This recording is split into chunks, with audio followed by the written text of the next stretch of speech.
Hey guys, and welcome back to Factorio Friday Facts discussion number 247, pricing and its exploits. I am actually not joined by Scarhoof today.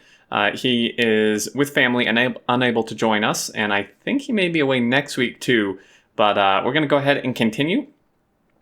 So this is kind of an interesting one. This is written by Clonin and Kofrex. We'll start with regional pricing exploit.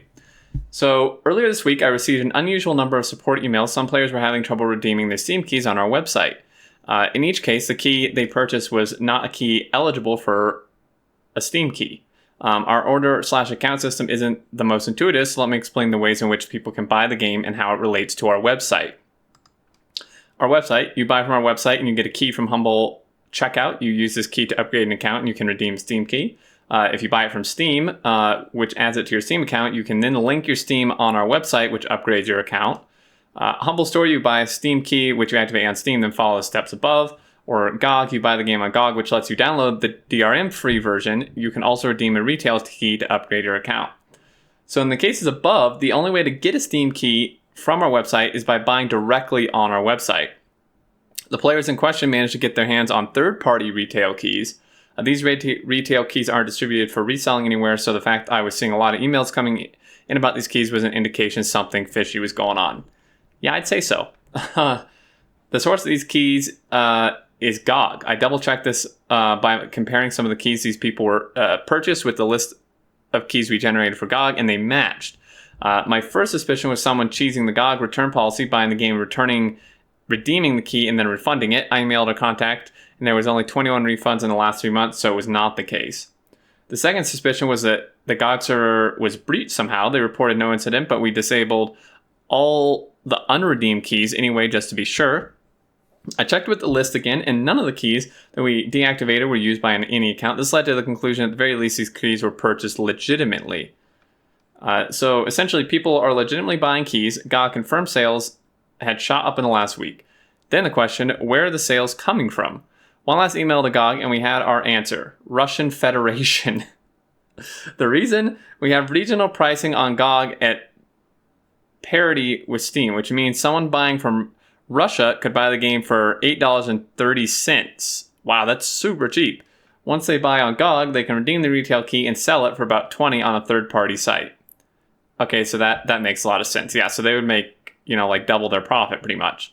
So one clever guy saw this opportunity and started buying the game hundreds of times on GOG. The immediate solution is to remove the regional pricing, and in the long term, we may be able to implement some GOG linking similar to the current system for Steam users.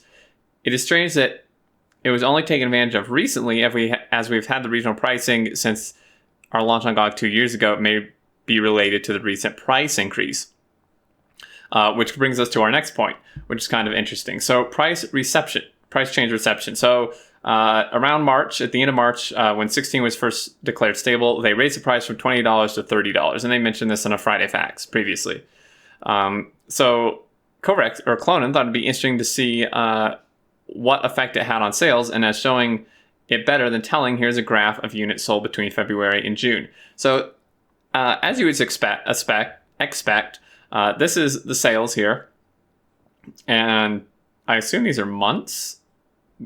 These dips and climbs here are not entirely sure what's going on, but price change announced and sales shot through the roof, which is not surprising. Everyone wanted to buy it while it was still $20. And then price change implemented.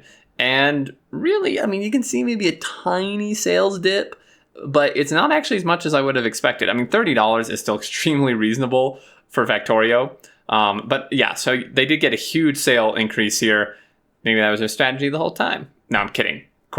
It wasn't. But yeah, so this is, it's pretty unsurprising. It's quite clear that there's a huge spike when we announce a change, and again, just before we implement it. But more interesting is the comparison from before and after. You can see that there's a noticeable decrease in sales before and after, but overall it is still quite strong, consistent. Yeah, kind of like I noticed. It's really not that much different. This reflects most of the player reaction to the announcement too. Many people were commenting that they support the price increase and believe the game's still worth asking price, if not more. Which I would definitely agree. Geez. For anyone like me who's put in literally thousands of hours, even who put in hundreds of hours, which in the Factorio community is actually pretty standard. When you see those posts or whatever, people just announcing how much time they have, it is not uncommon whatsoever to see people with hundreds of hours. In fact, it's fairly uncommon to see people with like under 100 hours, unless they literally just bought the game. So for that, I mean, $30 is so reasonable still. I mean, when you compare it to these AAA games where you get like maybe 20 or 30 hours gameplay from it, depending on the game, some are more, but they're selling like $60. I mean, it's still super reasonable. Regardless of the recent change, we have had consistent week-on-week sales of the game since our Steam launch, and we are fast approaching 1.5 million copies sold. That's ridiculous, guys. 1.5 million people have bought Factorio. I think in part, this is due to our no sales policy, but that is a discussion for another day, which a lot of people, I've seen people ask about it and people complain about it. I think it's fine. Like, I think it's good they have this policy. They shouldn't need sales. Like Factorio, like the price it's at is already a sale, pretty much. And if they were to reduce it, like I can understand their no sales policy, and I would agree with it. I think it's a really smart way to go. So now here, this is what I'm excited about. Satisfactory game. This is written by Kovrex. So during E3, and I made a video of this, guys. I made a video and it exploded. Like, it's ridiculous how much this video has exploded and still is. If you want to check it out, I released it, I think, Monday and such. There may be a thing popping up in the video around now where you can click it. But I go over, like, everything the game's going to offer based on what we have been shown so far with the trailer and their website and on Steam. And I give my opinions and such on it. It is super exciting. So if you want to check that out, go check it out. But anyway, so this game was announced at E3, and it's crazy. So we were all excited earlier this week when we saw the reveal of another title in the automation simulation genre, Satisfactory. Pretty much this is, I'm not going to play the trailer because I already did a video playing the trailer and it's several minutes long. I would highly recommend you check this out. Like, if obviously if you're watching this, I assume you like Factorio, then you should like this. In fact, I can't stop thinking about it, man. Like, I'm just so anxious for the release. This game looks absolutely fantastic if they can come through with what they've shown. That is the big if. So as Kovrex says, from the point of player, I would say the trailer looks amazing. The energy of it, the looks, the potential, the promise is fantastic. I don't doubt that our office will be playing from the day zero once it is released. Let me quote you European imposter by saying, they certainly talk the talk. Now let's see if they can walk the walk. And this is kind of, I hinted at this in the video I did, and pretty much just as he says. What they've shown looks fantastic. If the game is actually as they've shown and they do it properly, I think this is going to be mind-blowing how good this is. But they have to actually follow through and do it properly and all that. So from the point of Factorio developer, I would say that it makes me proud and insecure at the same time, as the game is undoubtedly inspired by Factorio. Like, if you watch this trailer, it is almost identical to Factorio in regards to mechanics. Like, it's obviously Factorio inspired this. It is very, very similar. So it makes me proud that we most probably helped to make this genre become a thing. It makes me insecure as well, as it could also completely overshadow our game. And this is what, like, there's so many comments on the video I did, and quite a fair amount of them are people, like, complaining that, like, these people just stole the idea from Factorio and that they're just going to make tons of money and overshadow Factorio when it's not even their original idea. And I find this argument pretty ridiculous. Like, first off, you can't copyright a genre, and Factorio didn't, and they're not saying they wanted to or they did, so this isn't at the devs at all. This is just, this is a genre of a game. You can't copyright a genre. It's kind of like how the developers of PUBG are suing the developers of Fortnite. Like, it's absurd. I mean, it's like Call of Duty and Battlefield, So the fact they pretty much copied Factorio's idea, yeah, I mean, sure, it's a copy, but I would say that's actually a form of flattery. And if they add a little twist to it, which from what I show in the video and looked at myself, it seems like they are adding some twist to it. Even though they did that, I don't think overshadowing Factorio is going to be an issue, because while the concepts are very similar, the gameplay is going to be quite different, because this is a 3D first-person game of Factorio, pretty much.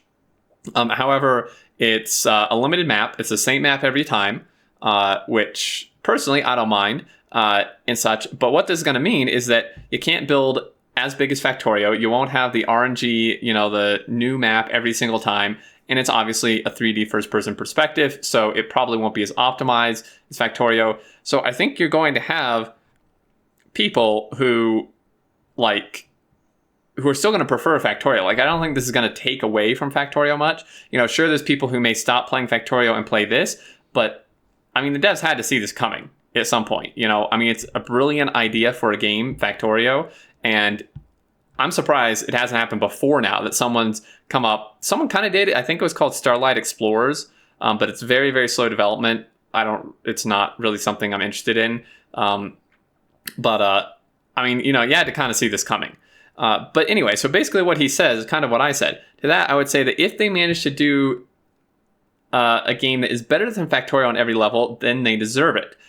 And that's kind of the point I'm making. If they actually execute this correctly, even though it's pretty much the same concept as Factorio, they deserve to have the game do really well. Like, I don't see how that's them, I don't know,